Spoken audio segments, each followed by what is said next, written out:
So we're gonna pull the fuel tank today, and we're doing this originally because our fuel gauge was all messed up ever since we bought the car. It would stick at half or just show empty and not be empty or whatever. It was just weird. It'd stick and be a pain. Well, we didn't know if it was the sender or the sending unit in the tank or if it was the actual gauge cluster. And a way you can test that is by going and using this little board with different resistors on it.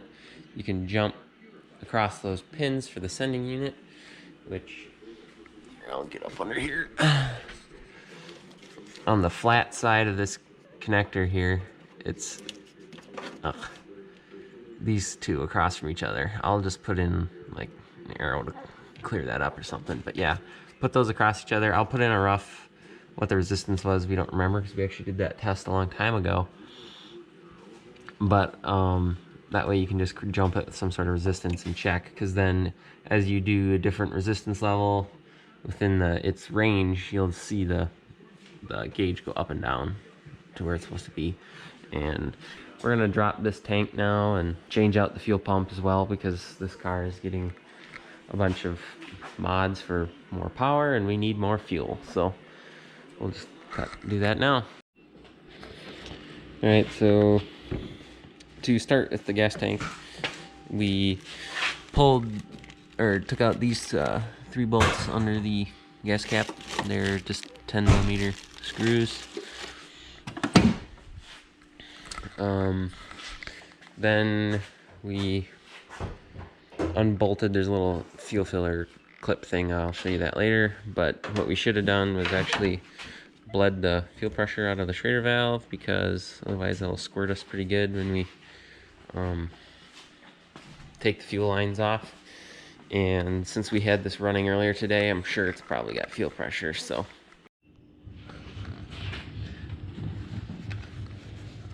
just poke it in, or put your rag under there, poke this, watch no fuel come out, because apparently there's no pressure even though it was running.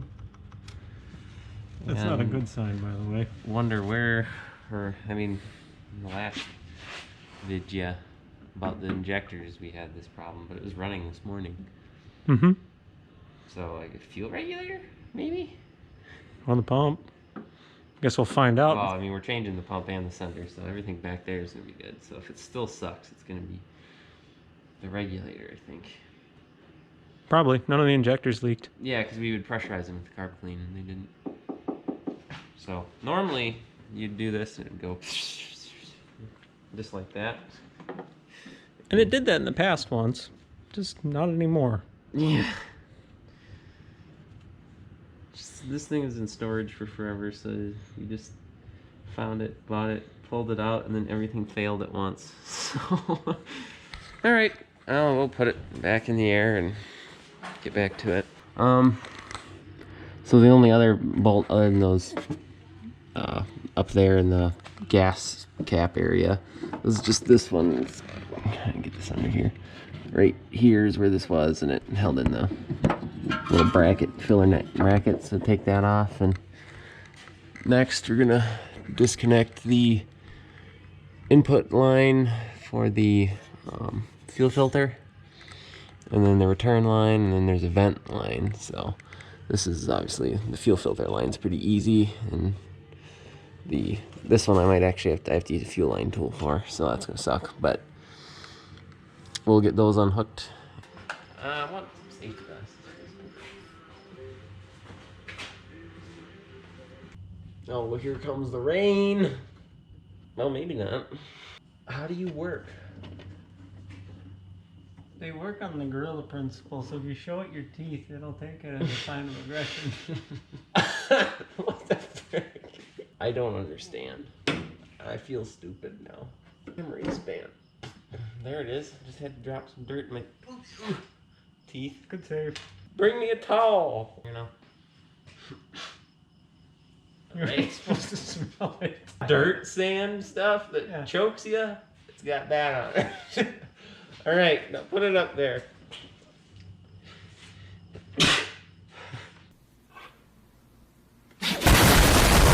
Okay, so this is the the fuel filter one, and that just had this little clip in it holding it on. You just pull it out and that pulls off.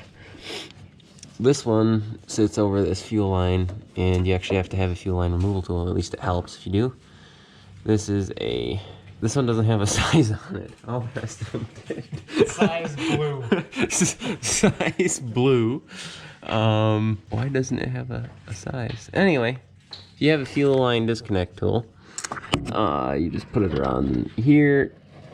If you can see that, I don't know. And then you slide it down into this black piece in the end, and then while you have that in there, pull down, it'll come off. So, see, no size, 3/8. You don't want 3/8 though. You want the blue size.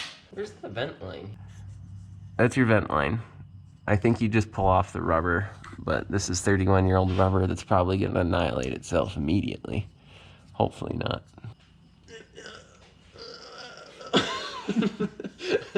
I am pushing. I thought maybe this would work. It sounds like you're being tortured every time. It's not fun. Oh, why doesn't it just come off? I thought maybe this fuel line tool would like help me walk it off. The answer is no. It doesn't. Oh, Jeremy. What? I've got a job for you. No. I hear the sounds you're making. You know? This would be so much easier if we didn't have an exhaust. Jeremy. What? Side pipes, man. They don't get in your way. No. I just need to cut it. Can we just cut it? I think we might want to. Snip lines on it. Alright. When stuff doesn't work out for you, just cut it off. We can't even cut the stuff. No. I don't understand. To get an indestructible substance, make some rubber and let it sit for Why don't 30 they make years. tanks out of fuel line? Old fuel line. You need there. Ow! I don't think he had an exhaust. Oh, they usually cheat in those videos, as we've learned. We like you, LMR, and you should sponsor us, But you make your videos look deceptively easy. yes. Or it's just because they actually have talent. That too. I don't know. Well, you can't really see it on the camera. So up there. Oh my gosh. This is the worst. Let's try to record. But yeah, up at the top of the filler neck, there's like this little grommet that goes around it to seal it to the like floor pan kind of thing. And then even though you can't see at all what I'm doing, there's like 3 bolts or something that holds it up there. And you have to take those off. So that's what we're doing now. And I just can't get a good way to record up there, so. Whoa, man down. 2 more extensions. If this air jack wasn't busy being important, I would sure like to get rid of it. It's almost like maybe we should have done this beforehand. The key to any problem is a lot of extensions. All right, so I'm running a little battery here, but basically now you just take the filler neck after you've gotten this gasket free. You can see them kind of wiggling up there. And this is a terrible video, but now you can either try to lower the tank a little, but you gotta pull the filler neck out. And there's like a little rubber grommet on it and stuff. All right, so now we're gonna, we used our air jack here to support the bottom of the gas tank. Gotta take the actual strap bolts out. They're 1/2 inch. So we got the tank out, and now he just pounded off the one ring, and he's the lock ring, and he just got that sending in and out. We just soaked it in liquid wrench, and then you whack on that. So when you get that fuel pump kit, like we did from LMR, you're gonna get one of these connectors, and basically you're gonna have to splice it into your old wires. Now, what you can do, it's a lot more simple, is just cut them, strip the wires on both, and then put butt connectors on and crimp it. And we didn't do that. We opted for spreading them out, pushing them in together, and then soldering it. And then we're going to put heat shrink tubing over the top, like this one. I mean, it's really strong and everything. It should be just fine. So yeah, that's how we did it. And basically, once you connect the connector, it's all pretty straightforward. You just have to take your pump and this and mount it up and screw it in. We got, oh, where's our new sock? Might be in the car yet. Explain if they need that. This broke on us. The little metal retaining ring inside. Little metal retaining ring died, and so you can't use that anymore. We got a new one of these socks, and then this just pops onto the bottom, and then it's got a little spot where this metal clip goes here. So just slip your hose clamps on. I think this needs to turn around, like the whole fuel pump. And then we'll have to turn the hose around. Pop on your hose clamps with your crappy. This screwdriver says PM for kids. It's from that little kid's toolbox I got when I was little.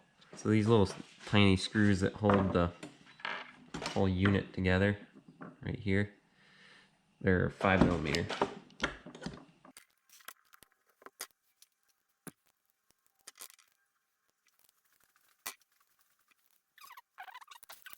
So here's the new sock. There was one review on O'Reilly's that appeared to be written by a caveman complaining, saying how terrible it was, but I don't know. I mean, I don't think you're really going to get a whole lot better. So yeah, the new junky sock is on. It's kind of annoying to push on, but I got it in there to sit nice. But man, that was a struggle. Like, it really did not want to go in there. Then there's this grommet we'll have to replace. It's seen better days. So it's sort of an abrupt change in video, but we just put the tank back in, and there wasn't really anything that we hadn't already showed. It's just everything like taking it out, but in reverse. So we did that. The new fuel pump is working. We took it for a test drive. We filled it up. The gas gauge now, if I cycle the key, will go to about full. Yeah. So the gas gauge is good because it goes to full now, and we just filled up. Otherwise, usually it would only go to the half mark or just somewhere in there, and then it'd get snaggy and stupid. So yeah, that seems to be working good. For some reason, you turn the car off, the gauges just sort of do their own thing. The new pump is a lot quieter than the stock one. I don't know if the stock one is getting worn out or not, but man, it was a screamer. But yeah, this is just a little informative video, and kind of let me know if you, people who do watch this, leave it in the comments if you like this type of video. If you don't, where we sort of walk through everything and all that, or like a lot of little extra clips where it's just us working on it and this and that, if you want that cut out or more expedited. So yeah, just give us some feedback. Thanks for watching.